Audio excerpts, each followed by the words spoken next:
വിജയാഹ്ലാദം അതിരുവിടേണ്ട, കേസിൽ കുടുങ്ങും. പ്രധാന തീരുമാനങ്ങൾ അറിയാം. തെരഞ്ഞെടുപ്പ് വിജയാഹ്ലാദ പ്രകടനങ്ങൾ അതിരുവിട്ടാൽ പണി കിട്ടുമെന്ന മുന്നറിയിപ്പുമായി പോലീസ്.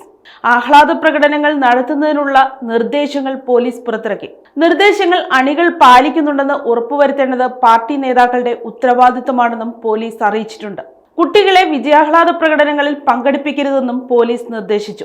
ആഹ്ലാദ പ്രകടനം മറ്റുള്ളവർക്ക് ബുദ്ധിമുട്ടാവാത്ത രൂപത്തിലും നിയമം പാലിച്ചും നടത്തണമെന്ന് യോഗത്തിൽ ഡിവൈഎസ്പി ആവശ്യപ്പെട്ടു. വിജയാഹ്ലാദ പ്രകടനങ്ങൾ ബന്ധപ്പെട്ട സ്റ്റേഷൻ ഹൗസ് ഓഫീസറെ മുൻകൂട്ടി അറിയിക്കണം.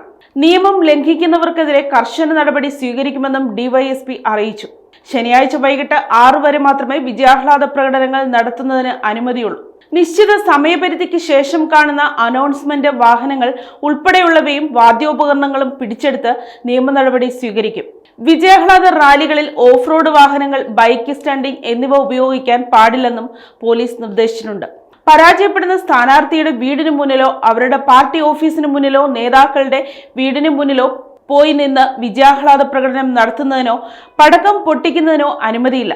ഇത്തരം സംഭവങ്ങൾ ഉണ്ടായാൽ ജാമ്യമില്ലാ വകുപ്പുകളിട്ട് കേസെടുക്കാമെന്നാണ് പോലീസ് അറിയിച്ചിരിക്കുന്നത്. പാർട്ടി മാറിയവർ, സ്വതന്ത്രനായി നിന്ന് മത്സരിച്ചവർ എന്നിവരുടെ നേരെയോ വീടുകൾക്ക് നേരെയോ യാതൊരുവിധ ആഹ്ലാദ പ്രകടനങ്ങളോ ആക്രമണങ്ങളോ ഉണ്ടാകാതിരിക്കാൻ നേതാക്കൾ ഉൾപ്പെടെയുള്ളവർ ശ്രദ്ധിക്കണം.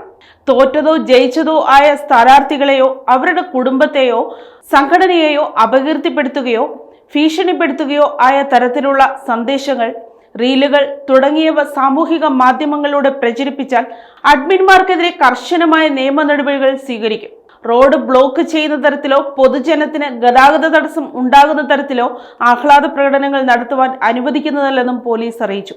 തെരഞ്ഞെടുപ്പിനോടനുബന്ധിച്ച് സ്ഥാപിച്ചിട്ടുള്ള കൊടിതോരണങ്ങളും ബാനറുകളും പോസ്റ്ററുകളും ചുവരെഴുത്തുകളും വെള്ളിയാഴ്ച 3-നകം നീക്കം ചെയ്യാൻ പോലീസ് നിർദ്ദേശിച്ചിരുന്നു.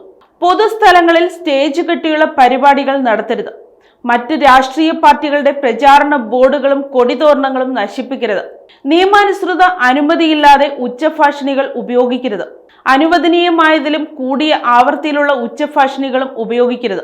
പടക്കം, ഗുണ്ട്, കരിമരുന്ന് തുടങ്ങിയ സ്ഫോടക വസ്തുക്കൾ അശ്രദ്ധമായി കൈകാര്യം ചെയ്യരുത്. രൂപമാറ്റം വരുത്തിയ വാഹനങ്ങൾ ഉപയോഗിച്ച് ശബ്ദമലിനീകരണം വരുത്തുന്നവർക്കെതിരെയും അപകടകരമായ രീതിയിൽ വാഹനം ഉപയോഗിക്കുന്നവർക്കെതിരെയും കർശനമായ നിയമ നടപടികൾ സ്വീകരിക്കും.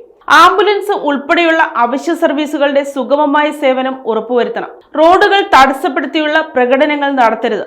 മതസൗഹാർദ്ദത്തെയും സാമൂഹിക സാംസ്കാരിക പശ്ചാത്തലത്തെയും ഹനിക്കുന്ന വിധത്തിലുള്ള പ്രകോപനകരമായ മുദ്രാവാക്യങ്ങളും അനൗൺസ്മെന്റുകളും പ്രദർശനങ്ങളും ഒഴിവാക്കണം. പ്രകടനങ്ങളും മറ്റും നടത്തുന്നവർ ഉത്തരവാദിത്തപ്പെട്ട നേതാക്കളുടെ സാന്നിധ്യം ഉറപ്പുവരുത്തണം.